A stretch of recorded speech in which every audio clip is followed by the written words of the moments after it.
What kind of kayak should I get? I mean, I'm looking on here. I'm not too sure. I just don't know. I just have no idea what kind of kayak I should buy.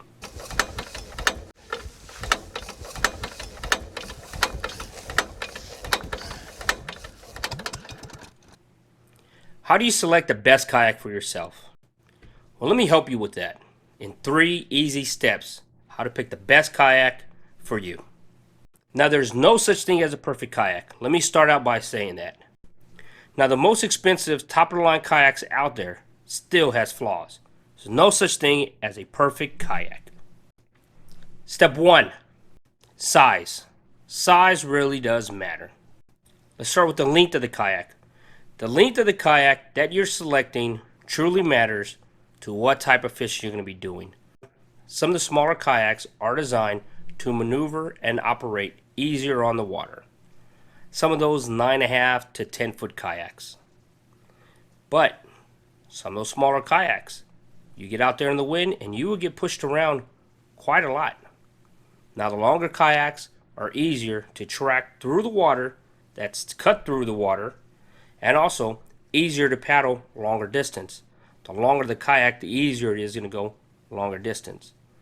It takes a lot less energy to move those longer kayaks further than it does those smaller kayaks. So typically 12 to 14 foot kayaks are great if you plan on paddling or pedaling several miles out. Now, if you're doing any offshore or coastal fishing, sometimes those longer 14-foot kayaks and up are better designed for you. The width of a kayak. Now, the wider the kayak, the easier it is and the more stable it is, and the easier it is to stand up. But you do lose some traction. You can always gain some of that traction back by adding a rudder or simply buying a kayak with the rudder already installed. Again, the narrower the kayak, the easier it is to track through the water, especially in some of those rough water conditions, like if you're going through the surf. Let's talk about the weight capacity. Now, there's two things to factor in the weight capacity of the kayak that you're looking at. One is the weight of you, and two is the weight of your gear. Now, you got to factor in how much weight, how much gear you plan on bringing with you. Are you bringing a big light? Are you bringing a larger ice chest? Are you bringing a smaller ice chest? Are you bringing camera gear? Do you plan on adding a trolling motor, battery, fish finder, overnight camping? These are all things that you need to factor in when you're looking at the weight of your kayak. Generally, I give myself 100 to 150 added to my weight so I can make sure that I stay buoyant and safe out there. Deck room. Now let's start with the legs. How much leg room do you need? Are you taller or are you shorter? I would recommend getting a kayak with the adjustable foot pegs. That way you can be as comfortable as possible while you're out there on the water. Another area you need to look at is the rear deck space behind your seat. How much room do you need back there? Are you taking an ice chest? Are you taking a milk crate? Do you plan on overnight camping? Do you need additional room for additional dry bags? Now, as the more you are on the kayak and the more you're out there, the more you're going to evolve. The more you're going to evolve into what you take and what you don't take. For example, I used to take this smaller ice chest with me every time I went out. Now I leave that in the car so I can have myself a nice ice cold beverage when I get back to the truck. Now I take something a little smaller in my milk crate to keep myself hydrated. So the more you go out, the more you can get familiarized what you need and what you don't need. But when you're looking at your kayak, think of all the possibilities and the ways and the styles and the water you're going to plan on fishing or want to fish, and how much deck space do you need behind your seat. Now, when we're talking about deck space, you always want to look at the seat of the kayak. Now, the more expensive the seat typically reflects on the more expensive the kayak is. But don't get hung up on this too much. There's all kind of different DIYs and aftermarket add-ons that you can do to your kayak. So if you want to save cost in the beginning and change your seat out somewhere down the road to be more cost effective for yourself, then I would suggest to do so. Are you considering standing in your kayak? Is this something that you want to be doing out of a kayak? Is it stand up and sight cast or stand up and fish? Then again, look at your deck space, the amount of deck space, and the leg room. Look at the width of your kayak and see if that's something you're capable of doing. Compare specs, like we're talking about right now. Compare the specs of a kayak that you're looking at some of those more top-of-the-line kayaks that you know that you can stand and fish in. Don't forget about storage space. Your dry hatches, your storage space, how close they are accessible to you, can you reach them, things like that. You want to look at that as well. Typically, the more storage or the more dry hatches you have, the more expensive the kayaks are. Myself, I like to have several places where I can store. I like something that's accessible right around me where I can put my phone, my lures, or some of my other stuff out there. So don't forget about your dry hatch and storage space. Number 2, style of kayak. There are several basic types of kayak. The first type of kayak is a sit-inside kayak. Now, a sit-inside kayak is typically the less expensive of the kayak types. It will keep you out of the elements, keep you dry, and keep you out of the sun. However, this type of kayak, to me, is one of the more unsafer kayaks than the other basic types. For the simple fact that if you roll the kayak back over, you will take water inside that kayak. Sit on top kayak. Now, a sit on top kayak, you are subjected to the elements, the sun, the water sprays, the splashing coming over the sides. However, this is a lot user friendly and ready to go on the water kayak. It's a lot easier to get in and out of these types of kayaks when you're out there on the water in case you want to do a little bit of wade fishing or simply stretch your legs. Now, these type of kayaks do cost a little bit more than a sit-inside kayak, but the amount of accessories that you can mount and you can add on and these type of kayaks come with are endless. Now you have a lot more deck space, a lot more user-friendly. It has self-draining hose which you can either leave, unplug, or plug them up with the scupper plug. I would recommend this type of kayak over the sit-inside kayak just for the simple fact that is a lot more roomy and a lot more user-friendly. Ocean kayaks and touring kayaks are typically your longer kayaks out there. They're longer, a lot sleeker, and typically used for those longer trips or offshoring trips. They are much faster and can handle a lot more rough water. Now, the last style of kayak I'm going to talk about is the pedal drive system kayak. This is my own personal favorite. Now, the pedal drive system is just exactly what it says.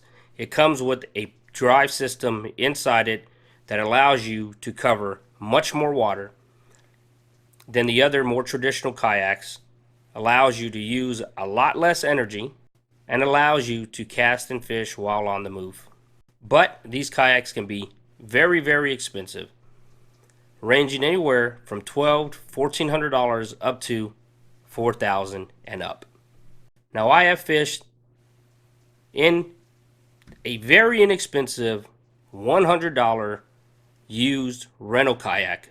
I have fished in a sit-on-top 12-foot kayak, a sit-on-top 10-foot kayak, and now I own a pedal drive system kayak. And let me tell you, it is a difference between walking and riding in a car. It truly is.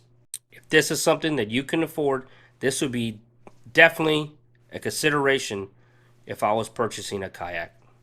Number 3, cost. One of the most persuasive reasons for making a decision on purchasing a kayak is how much it's going to cost you and how much you can afford to spend. Now, when looking at costs, the first thing that I would do, and I would advise you to do, is look at some of those pre-owned kayaks out there. There's tons of great deals out there waiting for you and waiting for anybody else that's wanting to buy a kayak. Especially if you're buying a kayak for your first time and you're undecided what you need and what to do because you truly never been out there on the water. There's plenty of groups on Facebook, plenty of apps out there that you can look at and you can go and discover a great kayak and a great deal for yourself. Now, looking at a pre-owned kayak, there's 2 things that I would recommend you do. First thing is take a good look underneath the kayak at the hull. Now, a few oyster rash, a few scratches are fine, but I will stay away from anything that is punctured or cracked. Even if it's a simple do-it-yourself patch, I would stay away from it, especially if you're a first-time kayak buyer. The second thing I would do was try to get that kayak out on the water and give it a test drive, just so you can see how comfortable you feel in it and how buoyant the kayak is. Now, when you're looking at name brands versus store brands, some of those Filter Stream kayaks, those Cabela's, Bass Pro Shop, Academy, looking at some of those brands, some of those store sold kayaks versus the Hobie, the Old Town, the Native kayaks, any of those more expensive style kayaks, name brand versus store brand, when you're looking at and comparing to see if they are worth your money, simply look at the specs. Compare the specs of the lesser expensive kayaks versus the more expensive kayaks. The length, the width, the weight capacity. A lot of people are always asking the same question: can I stand up in it? Well, here's a great way you can see if you can stand up in it. You can reach out to Fish and Tackle Unlimited or ACK or even a Hobie dealer, like when I did when I purchased my kayak.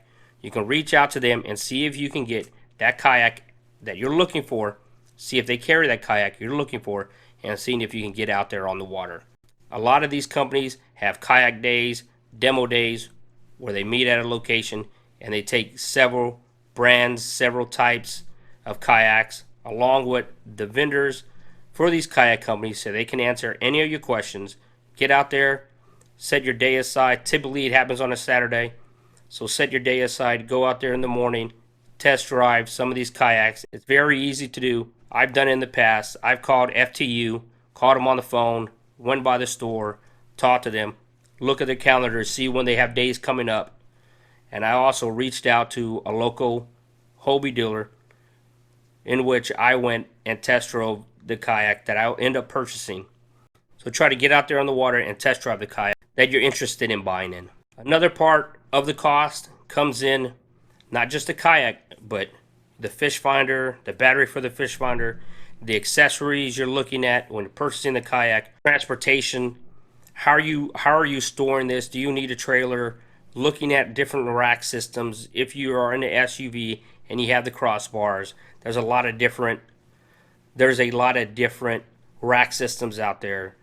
So you have to look at which one you can afford and what you're willing and what you're wanting to use to transport your kayak. Now, I bought one of these racks for my kayak when I would transport it on my roof rack. It did the job, bought it off eBay, used it for, I don't know, about a year or so. And then I switched it up and I went with these. They come in sets of 4. You simply sit your kayak on top of them. I would go with this style over the first style I just showed you, just for the simple fact that it's easier to lift your kayak up and down. You don't have to lift it around that rack and your kayak sits parallel to your roof rack. To me, that's a much more user-friendly and easier to load and unload style of rack system than the first one I showed you. But it's also a great idea to test drive or rent a kayak. You can reach out to different kayak companies out there and see if you can rent a kayak for the week, for the weekend, for the day, to see if this is the type of kayak that you're interested in purchasing. Now, one thing that I will tell you before you go out and start adding all this stuff on your kayak, like we all do, we get excited, we want to add tracks, we want to add mounts, we want to buy a crate and add rod holders and do this and that and just weight our kayak down and come with all these different kind of accessories. There's hundreds and hundreds and thousands of different accessories that you can add and modify to your kayaks. Before you do all that and go all out, take your kayak out on the water. Take it a few times, take it a few more times. Familiarize yourself with the kayak and how comfortable you are, so you can get the feel for it without all this added weight, especially if you're looking at putting any kind of motorized system in it. Now, I'm in no way, no expert, not a kayak expert. I've just been on the water for close to 8 years now. I've owned a handful of kayaks. I fish a lot of different water types.